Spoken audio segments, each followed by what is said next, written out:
মাননীয় SSP মহোদয়ৰ নিৰ্দেশত আমি ৰিচেণ্টলি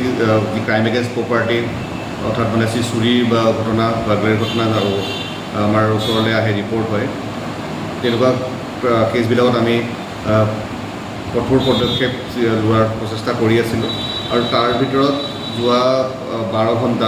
এতিয়া 24 ঘণ্টাই হ'ল প্ৰায় 24 ঘণ্টাত ক'ব পাৰোঁ 24 ঘণ্টাত আমি উল্লেখনীয় সফলতা লাভ কৰিছোঁ তাৰ 3টা যি ৰিপৰ্টেড আৰু ৰেজিষ্টাৰ্ড কেছ আছিলে 2টা বদৰপুৰৰ এটা শ্ৰীভূমিৰ এই 3টা কেছতে আমি যিসমূহ চুৰি হোৱা সামগ্ৰী আছিলে সেই সামগ্ৰীসমূহ আমি উদ্ধাৰ কৰিবলৈ সক্ষম হৈছোঁ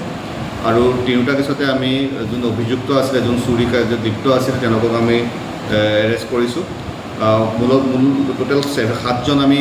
যোৱা 24 ঘণ্টাৰ ভিতৰত চুৰক কৰায়ত্ব কৰিছোঁ আৰু সেই সকান্তত Badarpur PS case number 93 2026 Badarpur PS case number 92 2026 আৰু শ্ৰীভূমি কেছ নম্বৰ 157 2026 এইকেইটাৰ যি ৰেজিষ্টাৰ হোৱা কেছ তাৰ অধীনত চুৰি হোৱা সামগ্ৰীৰ ভিতৰত আমি LED TV UPS কালাৰ প্ৰজেক্টৰ তাৰপিছত চুৰি হোৱা চুপাৰী বস্তা চুপাৰী যি ৰোটা চুপাৰী আৰু তাৰ লগতে অন্যান্য ঘৰত এখন ঘৰৰ পৰা